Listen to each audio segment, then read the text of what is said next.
So, having already looked at the short-term or immediate effects of training, we're now coming on to look at the adaptations of the cardiovascular system to training and to physical exercise.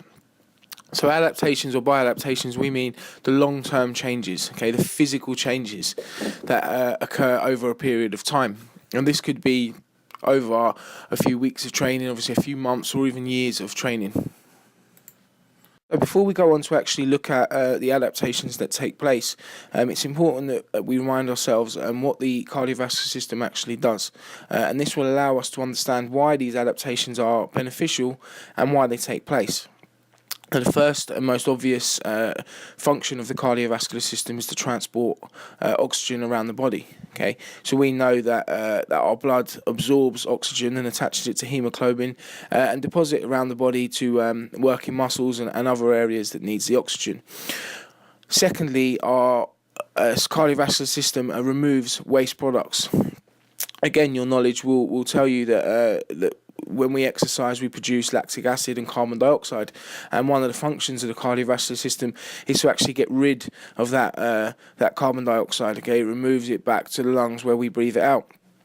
Now, finally, the final function that we're going to look at today is the cardiovascular system returning blood back to the lungs to start this whole process again. Okay, that's why the heart is situated in the body very close to the lungs. It's to allow them to work side by side. Okay, so the final function is returning blood back to the lungs so we can start the whole process of delivering oxygen around the body.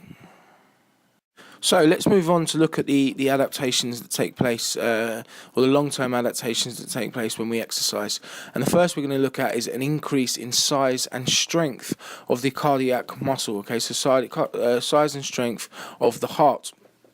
And what actually happens is the cardiac walls become thicker and become stronger. Okay, now this makes a lot of sense. As we know, when we exercise our muscles, the muscles in our body, they become bigger and they become stronger, as you can see with this weightlifter here.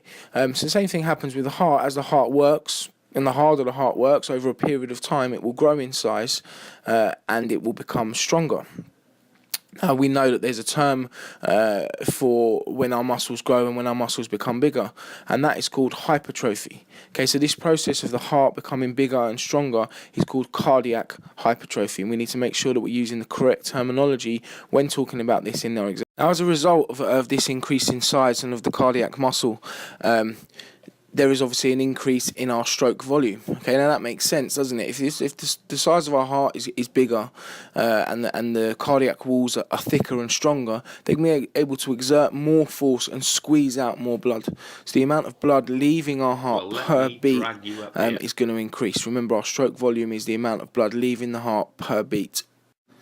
The next adaptation that we're going to look at is an increase in our oxygen delivery to our muscles.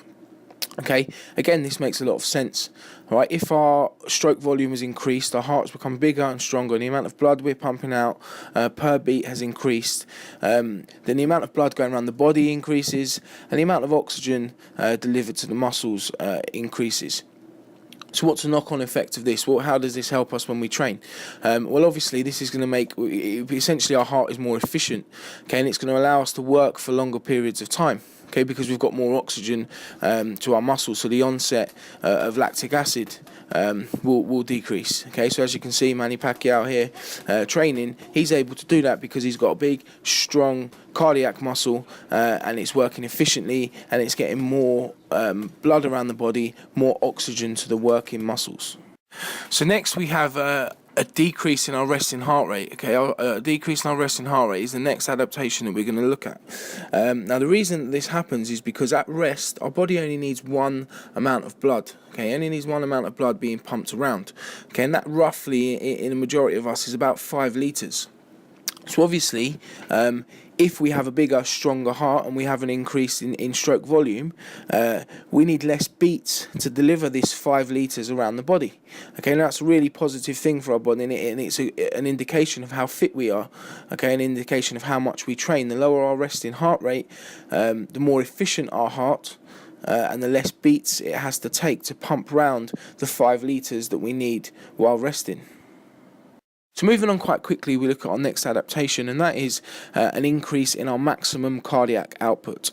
Now, we should all know what our cardiac output is, but just to recap, it's the amount of blood leaving our heart per minute. Now, it's quite easy to work out our cardiac output. Okay, if we take our heart rate, which is the number of beats per minute, and we times that by our stroke volume, the amount of blood leaving per beat, we can work out our cardiac output.